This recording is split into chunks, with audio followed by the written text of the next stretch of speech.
Où est passée la politique d'aménagement du territoire du Conseil régional? Cette question, nous ne nous la posons pas vraiment en réalité. Nous savons maintenant depuis longtemps que vous n'avez pas de vision pour notre grande région. Cette délibération est symptomatique d'une opposition que vous orchestrez artificiellement et systématiquement entre les territoires ruraux et les territoires urbains de notre région. En effet, nous ne sommes pas dupes quant à la création d'une délibération pour les pactes, auparavant votée en commission permanente, pour la mettre en parallèle du CPER Métropole. Sur les pactes, tout d'abord, qui s'adressent aux départements caractérisés notamment par une faible densité et par des difficultés plus prégnantes que le reste du territoire régional, l'Allier, l'Ardèche, le Cantal et la Haute-Loire.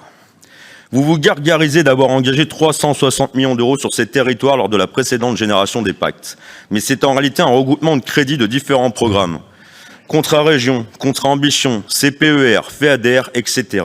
qui ne vous servent juste qu'à faire un petit coup de communication, comme vous en avez le secret. La réalité, c'est que vous nous demandez de voter une délibération alors même que nous ne savons pas réellement ce qui a été financé dans le concret dans les précédentes générations. Alors même qu'aucun bilan n'a été dressé. Au-delà de l'absence d'une vision, c'est la preuve que vous naviguez à vue.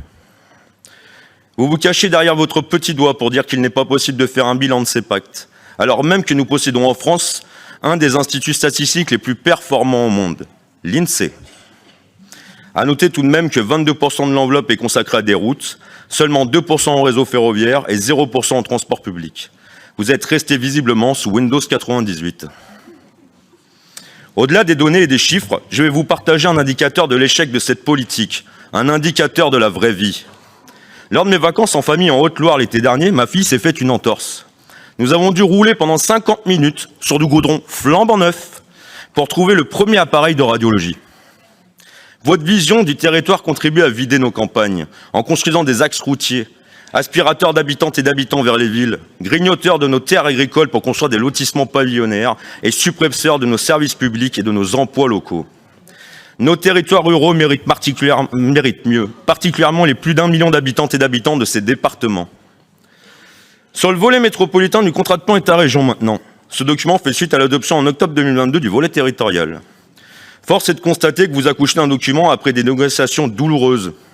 Les tableaux de financement en témoignent, puisqu'un grand nombre de projets ne sont soutenus que par un seul partenaire, mettant parfois même en péril la viabilité des projets, puisque les budgets totaux nécessaires ne sont pas alloués. Comme pour le volet territorial, vous annoncez des gros chiffres, mais la réalité est tout autre. Le soutien de la région aux projets portés par les métropoles est tout simplement ridicule. Grenoble, 10,55 millions d'euros. Saint-Étienne, 15 millions d'euros. Clermont-Ferrand, 6,3 millions d'euros.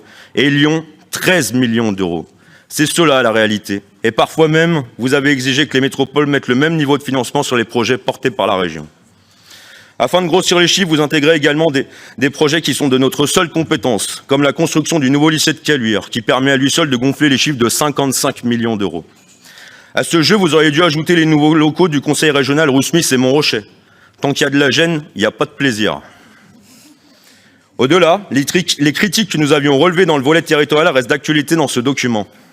Vous êtes le premier recycleur de France, puisque vous réintégrez des projets du précédent CPER avec diminution en plus de la part région, comme par exemple la patinoire ou l'aréna de Saint-Étienne.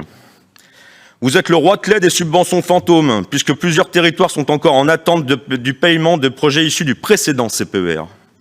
Vous êtes l'autocrate des promesses non tenues, comme en atteste votre désengagement sur la refonte des gares Pardieu et Perrache pour servir le projet de RER métropolitain ou sur la patinoire de Saint-Étienne.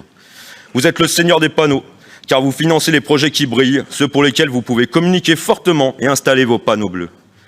Vous êtes le champion de l'écologie punitive, car aucun projet soutenu par la région ne vise à nous adapter au réchauffement climatique. Alors même que certains projets proposés par les métropoles relevaient de notre compétence, comme la création d'un pôle de l'économie circulaire ou le soutien à la maîtrise foncière pour le maraîchage à Grenoble. In fine, sur la partie projet de ce CPER, c'est finalement 80 € d'investissement par habitant dans les métropoles, mais c'est en réalité beaucoup moins.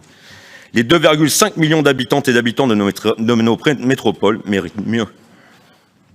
Enfin, sur l'ensemble de ce rapport, contrairement à ce que vous pensez, la politique que vous portez a abouti au gigantisme urbain, à l'urbanisation sauvage et au déclin de nos campagnes.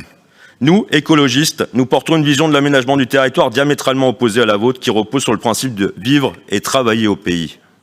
Nous portons une vision de complémentarité, de solidarité et d'équité entre les territoires ruraux et urbains, où il est possible de se déplacer en transport en commun, de manger des produits frais et locaux, de travailler ou de se faire soigner près de chez soi.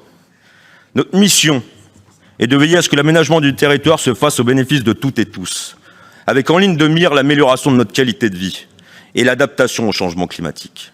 Une nouvelle fois, vous échouez dans l'exercice.